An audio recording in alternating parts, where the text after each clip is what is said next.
Heartfelt condolences goes out to the families of George H.W. Bush, my commander-in-chief, the man who was president when I joined the armed forces.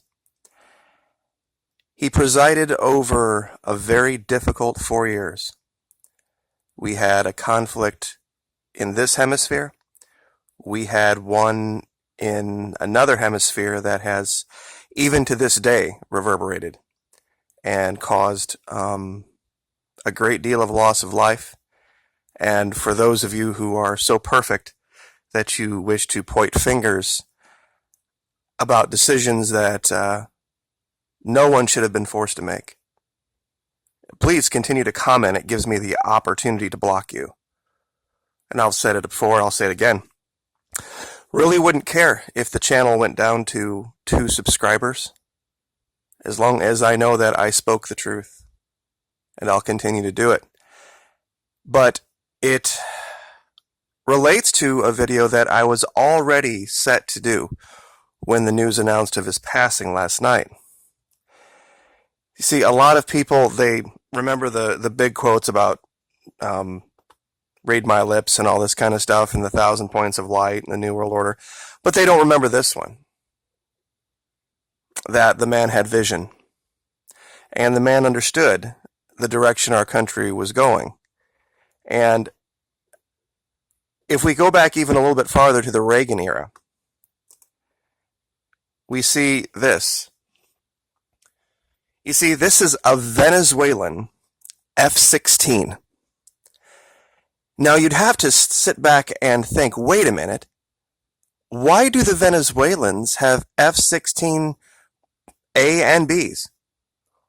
Well, at one time, Venezuela, even though they were very far to the left, very socialist, they were our ally. And Reagan, the predecessor of George H.W. Bush, knew that even though we disagreed with Venezuela fundamentally, their leadership and how they ran their country, either we stand with them and keep an open dialogue and understanding, or someone else was going to come into our hemisphere and do so. And that's what's happened now. You see, this is the 20th anniversary one from 2013. This exact same jet is flying today.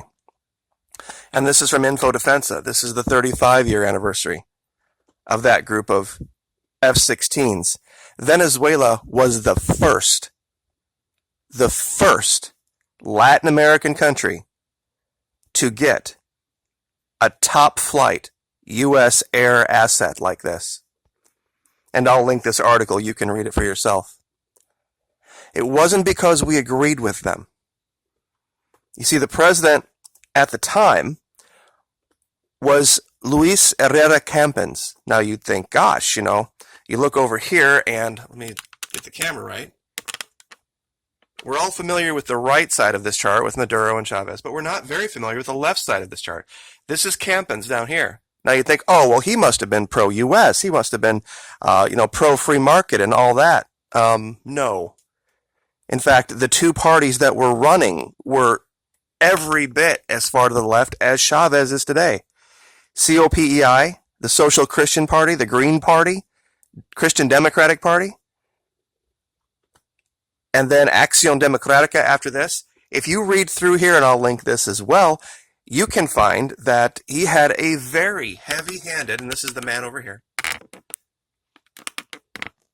attitude toward dealing with neoliberal businesses trying to control their economy. They used the government to step in, just like we do today, with subsidies for corn, wheat, sugar, flour, dairy. Every time you go to the store and you pull something off the shelf because you can afford it and go pay for it, thank you, socialism, because the government has already paid part of that bill for you. And that's why we were allies with Venezuela. We're no longer today, unfortunately. See, the term they use is DIRIGISME. I'm not even going to try it right now. That described this man. And it's literally the opposite of laissez-faire economics. That's where you use the government to intervene and say, oh no, you're not going to use the fact that you have, a monopoly on this part of the economy to manipulate people, to control people, to control other businesses. We're going to step in, just like we did when we broke up Ma Bell. And his predecessor and the president after was really of the same mind. And so there was no time in that region where there was what you would call a classic neoliberal leader in Venezuela, yet we were giving them top flight military assets because they were our ally. This is the idea of not having to completely and totally agree with our allies to still work with them, to still stand alongside of them and say, yes, we have differences,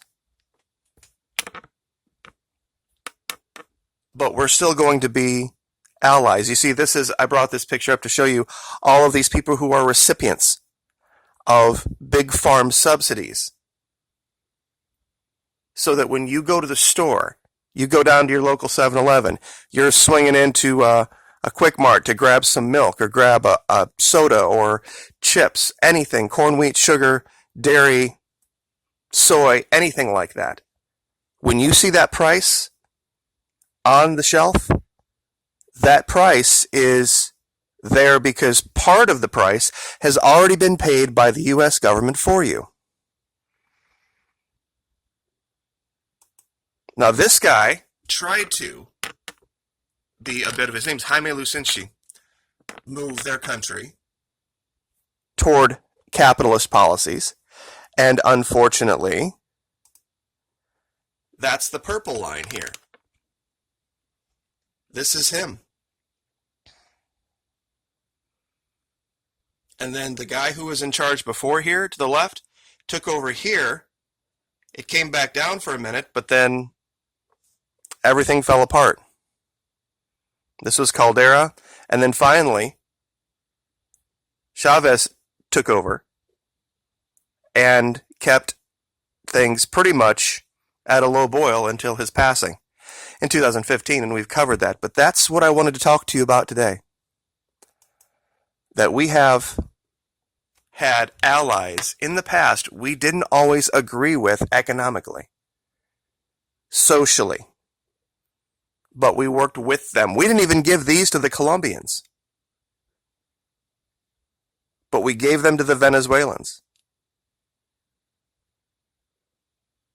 The Bible teaches us that we're supposed to forgive our enemies, that if a man strikes us on one cheek, we give him the other, and that we're to forgive. If we expect forgiveness, that is. Because it's not for us to judge.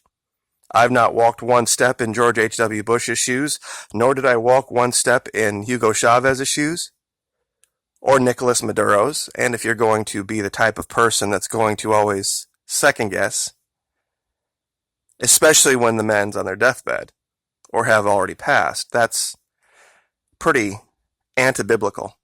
And you can have your opinion about it all you want, but I know what the book says. That sometimes leadership requires us to do things that we don't always think, or at least logic wouldn't dictate at the time, would be a good choice.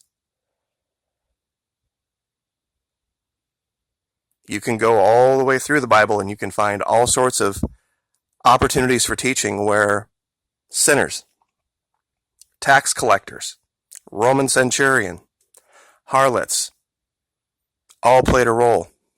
Cowards, Jonah. So this was something I wanted to talk to you guys about today. That we do have the opportunity to work with our enemies. We don't always have to see them as somebody to be taken arms up against and destroyed. This is Dialogo Americas, and there's a great photo gallery here to the right, and it's the U.S. military down in Central America, doing what the U.S. military does best, teaching, educating, providing health care. Here we're training Salvadorian armed forces. Capacity building. I love the titles over here. Capacity building. Dealing with the real threats, the criminal organizations, not the country. Not the race. They deal with the actual criminal organizations. And I'll link this too. And if we really want to focus on the problem down there, China is the problem. And the reason they have a foothold down there. And I'm just going to click through some of these pictures right here to your lower right, just to show you, is that we have abandoned the region. And to me, that's just unacceptable. Coming from the background that I come from, Spanish linguist, having been down there, worked down there with these people, they're not our enemy. They never have been. And if they had their choice, they would be our ally again. Let's hope for that day. Let's hope for that day that comes when we no longer look simply at race or nationality. Because it was a whole bunch of races and a whole bunch of nationalities that came to this country and founded it and really made it great. And it's ideas like this that make America great. And we'll leave it there. Like, share, subscribe.